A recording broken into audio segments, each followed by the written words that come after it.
किसी ने ठीक ही कहा है, नज़र को बदलो तो नज़ारे बदल जाते हैं। नज़र को बदलो तो नज़ारे बदल जाते हैं, सोच को बदलो तो सितारे बदल जाते हैं। कश्तियाँ बदलने की ज़रूरत नहीं, कश्तियाँ बदलने की ज़रूरत नहीं, दिशाओं को बदलो तो किनारे खुद ब खुद बदल जाते हैं। तो इसी के साथ ही आज का ये वीडियो शुरू करते हैं और स्वागत करते हैं आप सभी का आपके अपने यूट्यूब चैनल जैकपुर पे। आज के इस वीडियो में हम लोग प्रैक्टिस सेट 2 करने वाले हैं हिंदी का। इसके पहले भी हमने प्रैक्टिस सेट 1 चैनल पे अपलोड किया है। यदि आप लोगों ने नहीं देखा है तो उसको देख लीजिएगा और साथ ही साथ सब्जेक्टिव का भी पार्ट 1 अपलोड कर दिया गया है, क्योंकि आप लोगों के एग्ज़ाम में अब सब्जेक्टिव भी पूछा जा रहा है। और ये बहुत ही बढ़िया बात है कि आप लोगों के एग्ज़ाम में अब सब्जेक्टिव पूछा जा रहा है, क्योंकि ऑब्जेक्टिव रहने के कारण आप लोग केवल और केवल ऑब्जेक्टिव पे फोकस कर रहे थे। सब्जेक्टिव को आप लोगों ने किनारे छोड़ दिया था। इसलिए जो है अब जैक बोर्ड ने सब्जेक्टिव भी ले आया है, ताकि आप लोग फाइनल एग्ज़ाम में अच्छा प्रदर्शन कर पाओ। तो आप लोगों के लिए सब्जेक्टिव का भी मैंने पार्ट 1 अपलोड कर दिया है। उसको अगर आप लोगों ने नहीं देखा है तो प्लेलिस्ट पर जाकर देख सकते हो, या नहीं तो इसी वीडियो के लास्ट में आपको दिखेगा, वहाँ पे क्लिक करके देख सकते हो, या नहीं तो वीडियो के डिस्क्रिप्शन में भी आपको प्लेलिस्ट का लिंक उपलब्ध करवा दिया जाएगा। तो चलिए शुरू करते हैं हम। देखते हैं क्या है हमका हमारा पहला सवाल। इसके अलावा यदि आप हमारे चैनल पे पहली बार आए हैं तो सब्सक्राइब कर लीजिएगा, ताकि हर एक वीडियो का नोटिफिकेशन आपके मोबाइल पे चला जाए। तो चलिए स्वागत देर ना करते हुए हम लोग जो है स्टार्ट करते हैं, ठीक है? चलिए भाई। सबसे पहला सवाल देखिए क्या है आपके स्क्रीन पर। सवाल में आपसे कहा गया है कि फागुन अन्य ऋतुओं से किस प्रकार भिन्न होता है? क्वेश्चन नंबर 1, फागुन का जो महीना होता है वो अन्य ऋतुओं से किस प्रकार भिन्न होता है? ऑप्शंस में है आपके पास सुहाने मौसम के कारण, पहाड़ों पे बर्फ जमने के कारण, नदियों में गर्म पानी बहने के कारण, पेड़ पौधों पर फूल मुरझाने के कारण। तो इसका राइट आंसर जो होने वाला है वो होने वाला है ऑप्शंस नंबर 1, सुहावने मौसम के कारण। ठीक है, याद रखना है सभी को। अगले सवाल पे चलते हैं। अगला सवाल है हमारा, कहीं सांस लेते हो घर घर भर देते हो पंक्ति में किसकी विशिष्टता व्यंजित हुई है?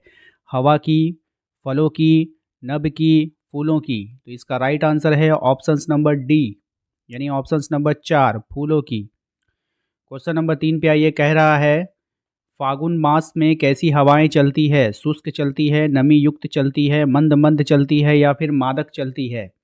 तो इसका जो राइट आंसर होगा आपका, फागुन मास में कैसी हवाएं चलती है, तो मादक हवाएं चलती है, ऑप्शंस नंबर 4। ठीक है,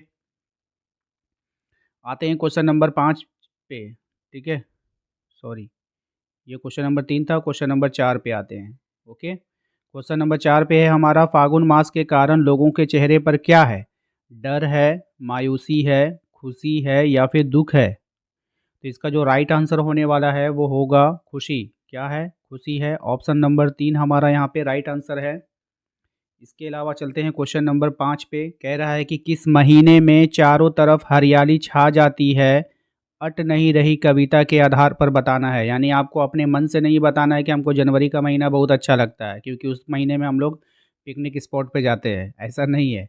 कविता के आधार पे बताना है। ठीक है, सब जगह सुंदरता फैली है, रंग बिरंगे फूल पत्ते छा गए हैं, पतझड़ आ गए हैं, ऑप्शंस 1 और ऑप्शंस 2।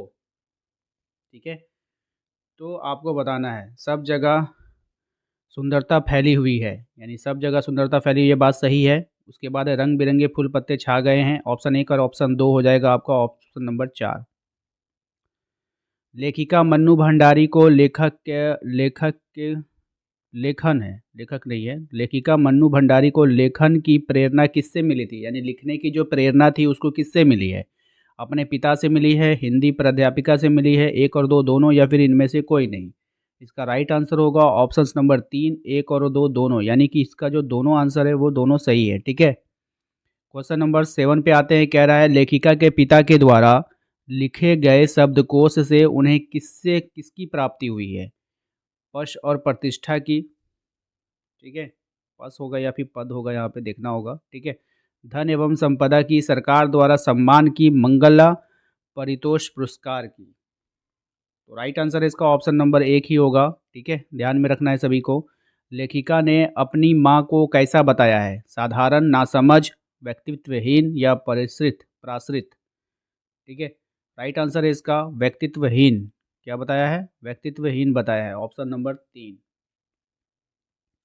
क्वेश्चन नंबर 9 पे आइए। क्वेश्चन नंबर 9 में आपसे कह रहा है कि कॉलेज की प्रिंसिपल ने लेखिका के पिता को किस कारण पत्र लिखा? लेखिका की गतिविधियों की शिकायत करने के लिए, लेखिका की प्रशंसा करने के लिए, या फिर लेखिका द्वारा पढ़ाई लिखाई ना करने के लिए, या फिर विद्यालय में उपस्थित ना होने के लिए। तो इसका जो राइट आंसर है वो है ऑप्शन नंबर आपका 1, लेखिका की गतिविधियों की शिकायत करने के लिए। गतिविधियों का मतलब होता है उसके जो कारनामे होते हैं उसकी शिकायत करने के लिए। ठीक है, अगला सवाल देखिए क्या है हमारा। क्वेश्चन नंबर 10 पे कह रहा है मन्नू भंडारी की हिंदी प्राध्यापिका का क्या नाम था? मन्नू भंडारी की जो हिंदी की प्राध्यापिका थी उसका नाम आपको बताना है। शीला अग्रवाल था, मनीषा यादव था, शालिनी गुप्ता थी, या फिर ज्योति गोयल थी। राइट आंसर है शीला अग्रवाल। क्या थी? शीला अग्रवाल। हिंदी की प्राध्यापिका कौन थी? शीला अग्रवाल। क्वेश्चन नंबर 11 पे आइए। कह रहा है लेखिका के पिता को लड़कियों का कैसा रंग पसंद था? सांवला, गोरा, काला, या फिर गेहुआ? राइट आंसर है गोरा। ठीक है, लेकिन लेखिका गोरी नहीं थी। नेक्स्ट है हमारा, लेखिका की बड़ी बहन का क्या नाम था? रजनी, रंजना, सुशीला, या फिर रानी? राइट आंसर है Sushila, option number 3। Question number 13 पे आइए। कह रहा है लेखिका ने अपने पिता की शक्की स्वभाव का क्या कारण था? लेखिका के जो पिता के थे उसके शक्की स्वभाव का कारण आपको बताना है। तो इसका मेन कारण था अपने द्वारा विश्वासघात यानी धोखा मिलना।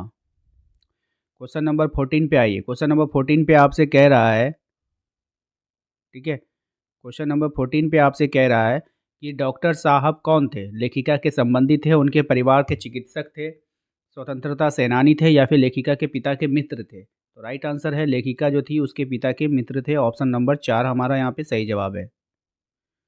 क्वेश्चन नंबर आते हैं 15 पे। क्वेश्चन नंबर 15 में आपसे कह रहा है कि जैनेन्द्र का कौन सा उपन्यास लेखिका को पसंद आया था? त्यागपत्र, सुनीता, भाभी, या फिर परख? राइट आंसर है इसका ऑप्शन नंबर 2, सुनीता। ठीक है,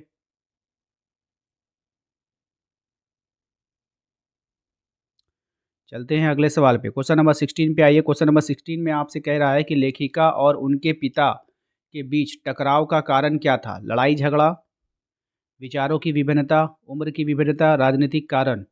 इसका राइट आंसर होगा ऑप्शन नंबर 2, विचारों की विभिन्नता, यानी इन दोनों का विचार आपस में मेल नहीं खाता था। लेखिका के घर का वातावरण कैसा था?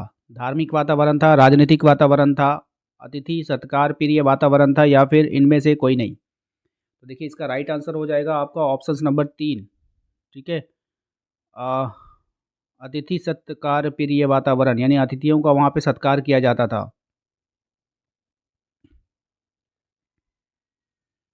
क्वेश्चन नंबर 18 पे आइए। क्वेश्चन नंबर 18 में आपसे कहा जा रहा है कि लेखिका के मन में कौन सी हीन भावना ग्रंथि बन गई थी? हीन भावना की ग्रंथि बन गई थी। काले रंग का होना, हरे रंग का होना, लाल रंग का होना। देखिए ये सब तो कोई मतलब ही नहीं है। हरा पीला हरा पीला जो है कोई होता ही नहीं है, या तो काला होगा या तो गोरा होगा। ठीक है, तो काले रंग का होना।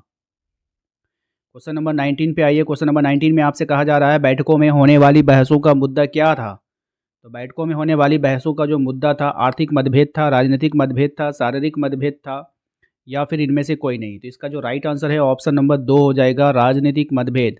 ठीक है, क्वेश्चन नंबर 20, मन्नू भंडारी का बचपन कहाँ बीता था? मुंबई में, दिल्ली में, अजमेर में, या फिर इनमें से कोई नहीं? तो भैया इसका राइट आंसर जो है होगा वो मैं नहीं बताने वाला, आप लोगों को कमेंट बॉक्स में बताना है। ठीक है, तो क्वेश्चन नंबर 20 का जो आंसर है मन्नू भंडारी का बचपन कहाँ बीता था, आप लोग जल्दी से कमेंट बॉक्स में इसको बता दो। ठीक है, देखते हैं किसका आंसर सही होता है। जिसका भी आंसर सही होगा उसको हम लाइक कर देंगे। ठीक है ना। थैंक यू वेरी मच सभी को वीडियो देखने के लिए। और हाँ, जिसने भी अभी तक सब्जेक्टिव का वीडियो नहीं देखा है, आपको डिस्प्ले पर शो हो रहा होगा, जल्दी से उस पर क्लिक करके देख लीजिए। अगर आपने इसका पार्ट 1 नहीं देखा है तो इसको पार्ट 1 भी आपको शो कर रहा होगा, तो उसको भी क्लिक करके देख सकते हो।